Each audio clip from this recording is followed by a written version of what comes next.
अस्सलाम वालेकुम।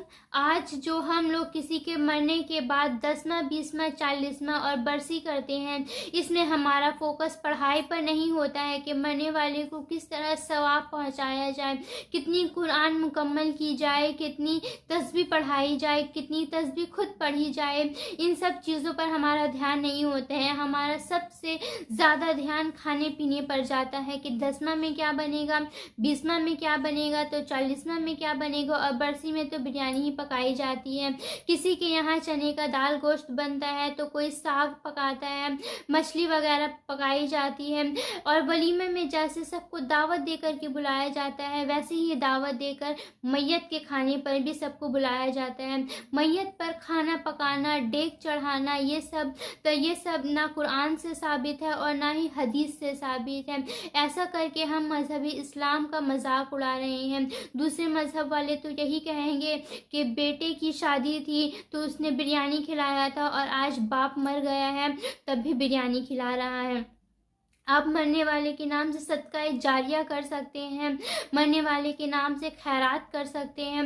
इसके अलावा आप मैयत के दिन से लेकर के साल भर या महीने तक जब आपकी मर्जी हो, जब तक आपकी मर्जी हो, आप फ़कीरों को खाना खिला सकते हैं। उनके लिए कोई दिन मुकर्रर नहीं किया गया है कि 20वां में खिलाओ या 10वां में खिलाओ या 40वां में खिलाओ। इस तरह से बाप के इंतकाल क्या हो गया, उसकी बीवी और उसके बच्चे जो है पढ़ने के बजाय उनके नाम में, उनकी याद में रोने के बिलखने के बजाय वो किचन में लगी पड़ी रहती है, खाना पकाने के लिए मेहमानों को खाना खिलाती है।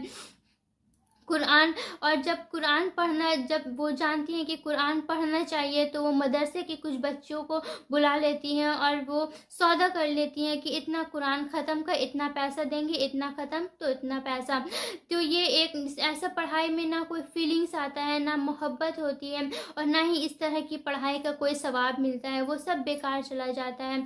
मरने के बाद जब दफनाया जाता है इंसान को, तो उसके 24 घंटे के बाद दौराने खून बंद हो जाने की वजह से जिस्म से बदबू आना शुरू हो जाती है और वो बदबू कीड़ों को दावत देने लगती है। मरने के बाद, दफनाने के बाद 3 दिन के बाद नाक की शक्ल तब्दील होने लगती है। उसके बाद 6 दिन के बाद नाखून गिरना शुरू हो जाते हैं। 9 दिन के बाद बाल गिरना शुरू हो जाते हैं और 20 दिन के बाद पेट फट जाता है और उनसे चीज़ें बाहर निकलने लगती है।